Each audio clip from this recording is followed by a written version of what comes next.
Welcome. In this video, I'm going to explain step by step how we can calculate average employee tenure for employees in your company using a simple set of formulas in Excel. Let's get started. I am in Excel now, and we're going to use this simple data set. We have the employee ID, employee name, when the employee started with the company, and then what is the current status of that employee, whether the employee is active or inactive. Before we calculate the tenure, just to explain what the tenure represents. Tenure is how many or how long the employee has been employed with the company. So you want to start from when the employee started employment, the start date, until today. How long has it been? Has it been 3 years, 3.5 years, whatever? That is the employee tenure, and it's a very important metric in the HR world because it represents how loyal the employees are to the company. The longer average tenure of the employee base you have, that means that the employees are very happy to stay with the company for a longer periods of time. So now let's go and start calculating this. The first thing I would want to do is I want to know what is today's date, because I want to calculate from start date until today, and I don't want to do this today calculation for every employee separately because today is the same for every employee. So let's just, I'm going to type in here today, and I can just now enter a formula in the cell to say today, open parenthesis, close parenthesis. This will now calculate today's date, and depending on the date format in your Excel version, it may look a little bit different. So let me just quickly change this to my more familiar format here. So now it'll say this is 21st September 2021, which is today when I'm recording this video. Now I want to name this cell, right? So I want to name the cell something I can reuse again and again for my calculations. It's a good technique to always name the cells that you are going to reuse in your calculations in Excel file. So I'm going to call this TDAY, today, TDAY, and hit enter. And now Excel will remember this whenever I use that TDAY reference. Now let's start calculating each employee's tenure in number of years. So I'm going to type this tenure years and hit enter. And in our previous videos, we saw how important it is to create these data in table format. If you have not done so, just make sure that you select your data range and press Ctrl T, and then it'll create a table for you. So it's very simple. I have named my table T_emp_2.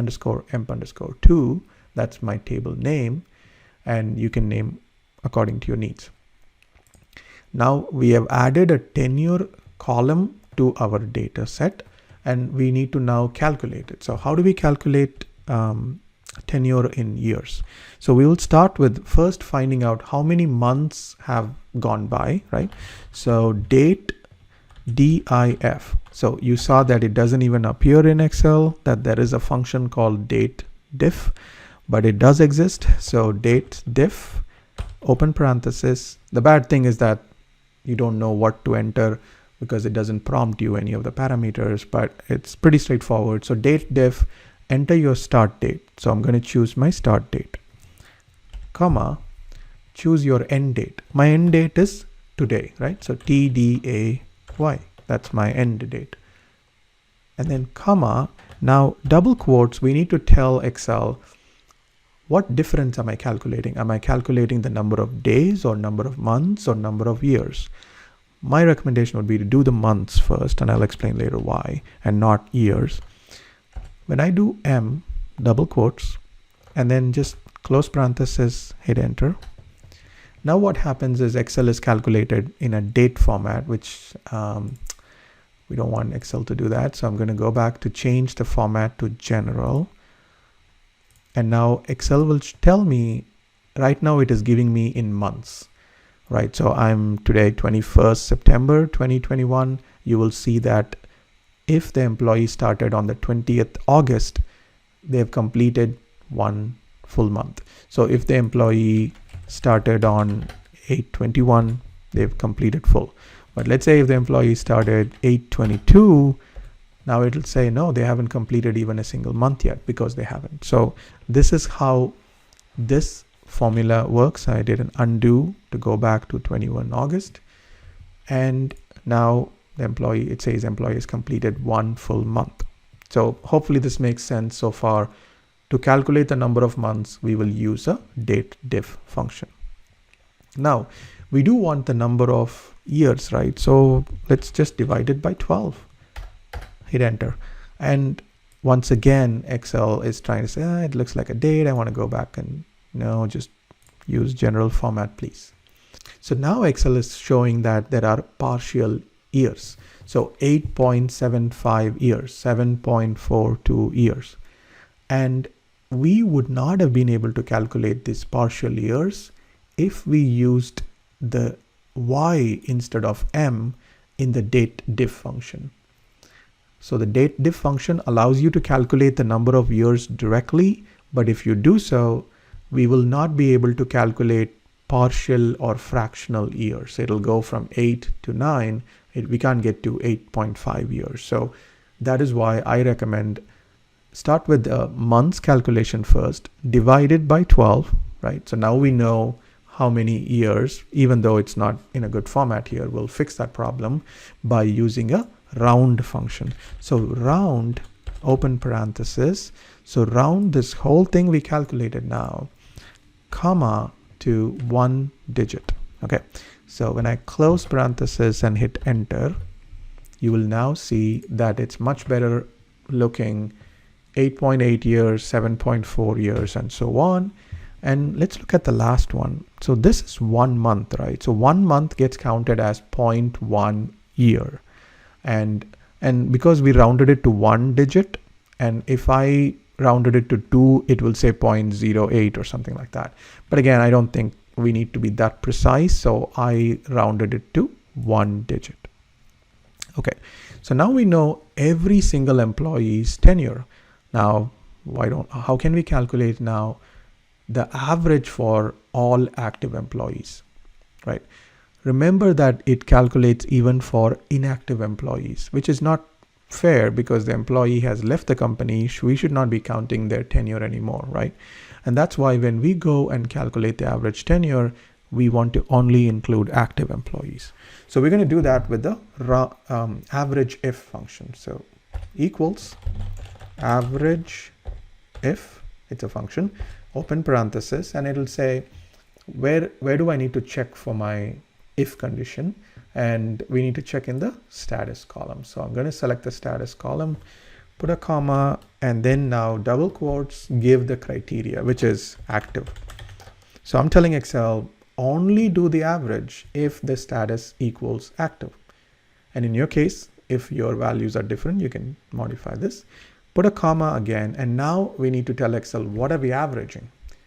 Okay, we are averaging the tenure column. So I'm going to select the tenure column, and now close parenthesis, hit enter. And now we got a nice 7.9 years in tenure. And I would recommend doing a round on this, and then do round to 1 digit to make sure that, we are, even when you do this, you will see that it's 7.9. We don't have to deal with any extra decimals if it appears to be. So my recommendation would be to do an average if, condition on the active status, average the tenure, and then do a round just to be safe and make sure that it's always showing 7.9 years. Let's see now if we can take it one step forward and then say, can I show years and months, right? So instead of saying 7.9 years, can I say 7 years and 11 months, right? Because typically we calculate time by months and years and not necessarily by 0.9 years. And so in order to do so, we're going to learn some new function here. So let's do int of, select this cell, which we already calculated. And now this is nothing but it will take the integer portion of the 7.9. So the integer portion is the one that is before the decimal point. So it'll take the 7, right? So let's hit enter, and you will see now that it's taken the 7. Good. Now I'm going to put an ampersand, and then I'm going to do double quotes, space, type in years, double quotes, hit enter. So now it'll say 7 space years. This is the ampersand is doing concatenation. So it's basically calculating the int first, and then it just text years, and then it's going to add them together. So it displays them together. It's called concatenation. And we can continue to add more things to the concatenation. Like for example, after years, let me put a space and then do an ampersand. And now I want to calculate the number of months. This is a little bit more tricky. So let's start with open parenthesis, take the 7.9, which is cell G3, minus the integer portion. There are many ways to do this thing, but this is just one of the ways. So I'm taking 7.9 and I'm subtracting 7, basically the integer portion, and now I will get the 0.9. Great. So now I have 0.9, close parenthesis, multiply this by 12. And the reason why we need to do this is every year has 12 months. So now we know it's 0.9 years. So 0.9 multiplied by 12 will give us months. So I'm going to multiply, and then, asterisk 12 will multiply it. Now we know that this is the number of months.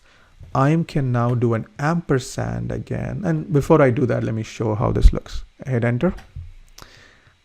Okay, so now we see that it is saying 7 years, 10.8. So this is actually 10.8 months.